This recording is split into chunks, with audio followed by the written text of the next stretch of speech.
damay ñëwaat fi nga wax jóge tuuti mais est-ce que du pari risqué par exemple bu ñu jëlee ku mel ni Ousmane Sonko par exemple mu fas yéene dem sa mairie sa Ziguinchor par extraordinaire bu ko ñaaxoon est-ce que du wàññi lu bari ses ambitions yi nga xam te ni moom la am pour réew mi. mais Ousmane Sonko mënul def leneen lu dul loolu soo bu nekk candidat ca Ziguinchor. il n'avait pas le choix. pour man il n'avait pas le choix parce que gis naa ci ñett avantage yu mu ci mën a tirer. premier avantage mooy comme foofu jàpp na ni fiefam la mu amoon fa ay élection ay résultats yu am solo ci élection présidentielle yi mais waru ko bàyyi keneen war na téy ci fiefam loolu mooy première chose. la deuxième chose mooy boo xoolee tey langue politique gi menn nit menn moo fi am fief bu am dayoo muy président de la République Macky Sall muy Fatick moom kese. léegi bu Ousmane Sonko defee ni moom xam ni mën naa am lu ni mel Ziguinchor ak Casamance mais il ne va pas rater l'occasion de jouer son va-tout parce que bu ko téyee loolu day gën a renforcer la dualité bi nga xam ni moom la bëgg sénégalais yi jàpp ndi mbir mi ay la yëwén moom la ak Macky Sall donc dafay renforcer dans la perception des sénégalais cette dualité entre moom ak président Macky Sall. léegi ñetteel bi mooy quand même bu ñu fàtte ni am na lu tegu ci ndodd Ousmane Sonko ci mbirum yoon mbirum Adji Sarr dama jàpp ni écharpe maire bu Ziguinchor bu ko téye dafa mel ni daanaka ab bouclier supplémentaire boo xam ni dina ñëw xaw a jafeel tuuti la nga xam ni moom la jàpp ni moom la nguur gi jógtee ci affaire Adji Sarr pour faagaagal ko parce que bu boobaa quand même bu maire Ziguinchor lay yore même bu fekkee ni. boole ko bosu député. même bu fekkee ni la ñu koy tuumaal ci loolu jiitu na muy nekk maire mais quand même bu boobaa dina ko jox benn ndëgër lay ak benn dayoo ak genn dëj jën moo ko xam ni jël ko faagaagal ko simplement ci moom li mu jàpp ni moom la njuur gi jëkte dina jafe donc avantage yooyu yëpp Ousmane Sonko am na ko ci soobu gi mu soobu Ziguinchor maintenant nag comme dans toute entreprise humaine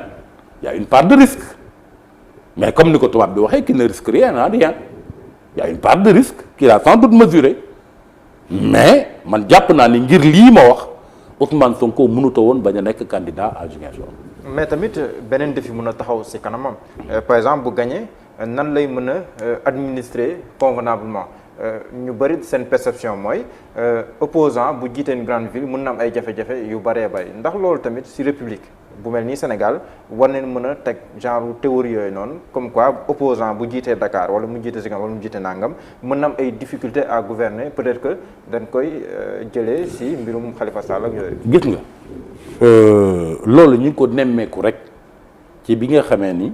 am nañu un maire boo xam ni bokkul ak majorité bi fu ñu bokk ci wàllu politique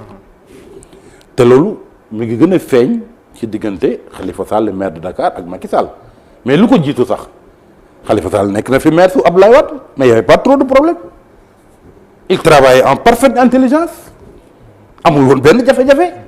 Khalifa Sall mi ngi doon dérouler programme am Abdoulaye Wade di dérouler programme am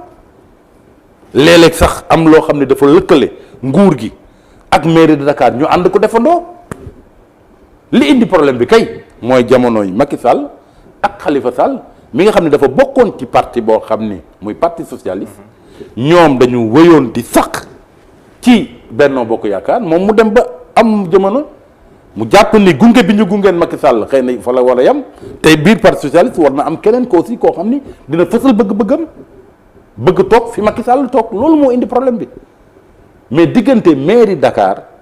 ak président de la République ak mairie yeneen villes yi mosut a am problème. mais ndax gis nga par exemple li xew en France. entre Macron ak Anne Hidalgo. bi nekkoon maire Paris. nga xam ne duñ jaaroo taal. waaye terewul pour intérêt Paris amul dara lu leen mën a féewale même bu fekkee ni ñoom ñaar ñëpp duñ kenn du ci supporter sa morom ci wàllu politique. mais vu l'adversité. et puis may fàttali bu njëkk laata ñuy am scénario boo xam ni dafa am maire bu nekk ci kujje gi am majorité à côté. mais maire de Dakar dafa am solo goo xam ni par exemple suñu jëlee Dakar rek gis nga xam nga jamonoy Abdou Diouf nu mu daan demee buy président de la République di dem voyage maire de Dakar moo ko daan gunge ba ci tànk suufu escalier avion yi tàggoog moom mook premier ministre tàggoog moom mu dem parce que mooy maire Dakar bu dee ñëwit kasaalika noonu la daan demee maire de Dakar da daan ñëw président war a de retourner mu ñëw teeru ko ci avion yi mook premier ministre ak membre du gouvernement ma xamal la sax loo xam ni Sénégalais yu bëri peut-être umpale nañ ko xam nga dafa daan am ci institution yi ni muy doxee chaque lundi réunion conseil de sécurité. su ma jumul ba léegi mi ngi am sax. mi ngi am ba léegi. mercredi am conseil des ministres. mais diggante lundi bi ak mercredi bi lu ci xaj du mardi. mardi boobu président de la République daf ko mës a jagleel maire de Dakar da ci daan gisee maire de Dakar parce que Dakar li mu yor capitalu Sénégal moo am solo am ci lum ci waxtaan ak moom pour bu jëlee yeggale conseil des ministres mu yeggale ko bu fekkee loo xam ne aussi dafay laaj mu exposer ko conseil des ministres pour ñooñu jox ko ci xalaat ñu jox ko ci donc c'était institutionnalisé la rencontre du mardi entre le président de la République et le maire de Dakar parce que noonu la République war a doxee. kon ku nekk mën ngaa am say cër. en est-on arrivé à ce niveau-là bi nga xam te ni par exemple Barthélémy Dias démb dégg naa ko mu ne moom bu nekkee maire Dakar d'accord na liggéey ak état mais xalaatul benn yoon togg ku mel ni président Macky Sall. ah non non loolu war nañ cee génne nag quand même République war a doxee noonu donc loolu bu fekkee moo nekk ci xelu Barthélémy Dias na ko génne ci xelam parce que mënoo toog ni maire de Dakar nga bëgg a ignorer président de la République ne doo toog ak moom doo gis ak moom ci loo xam ni dafa laal toute une capitale mooy li may wax sànq rek il faut que tout le monde revienne à la raison xët-xët gi jaru ko état ci boppam na garantir ay conditions yoo xam ni lëkku jëggi jàpp te ñu bëri ci sénégalais yi jàpp ñu ko ñoom aussi li mbir mi yamale dafa amatul ci réew mi dafa am kumba am ndey kumba amul ndey nguur gi dafa jël doole di ko exercer ci nit ñi muy violence d'état bu impression boobu dañee rek nguur gi fexe ba itam def ci lu mu ci mën ba commettre cette perception ku jege itam ñoom it ñu xam ni bu loolu dalalee seen xel ñoom it ñu war a changer doxalin. am doxalin bu responsable loolu daal bu amee. defe naa dëkk bi quand même dina ndax jàpp nga ne niveau bi adversité bi toll si Sonko ak président Macky Sall mën nañ dem ba am benn collaboration boo xam te ni day wékku rek une collaboration républicaine ngir Sénégal jëm kanam ngir ku si nekk gox Sonko bu nekkee Sonko Ziguinchor jëm kanam ndax jàpp nga ne ñoom seen adversité toll na foo xam ne nii dina leen permettre ñu mën a def lu mel noonu.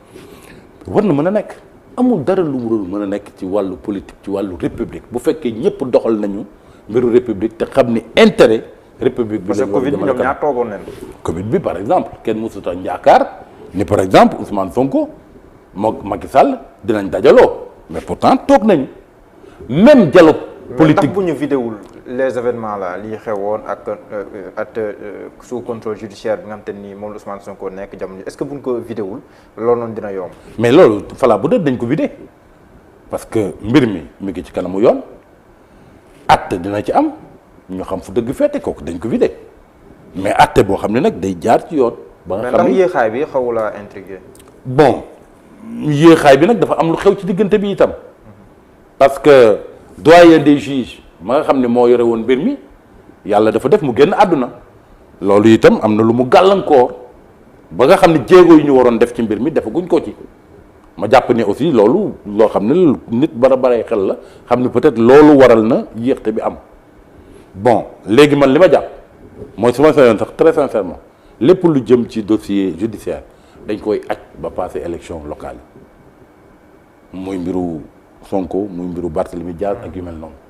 nañ ko ajandigum dem ci ay élection rien n'urge xam nga dossier boo xam ne pour boo jëlee dossier Barthélémy Dias ba mu amee léegi mat na 11 ans xam nga dossier bu mel noonu loo mën a xaar di ko tepp-teppal ba mu mat 11 ans même bu fekkee ni jugé woon nañ ko ba classé moom moo def appel moo tax mbir mi dellu si waat ñaar wala ñetti weer yi ngay xaar élection passé ñu jublu ci waat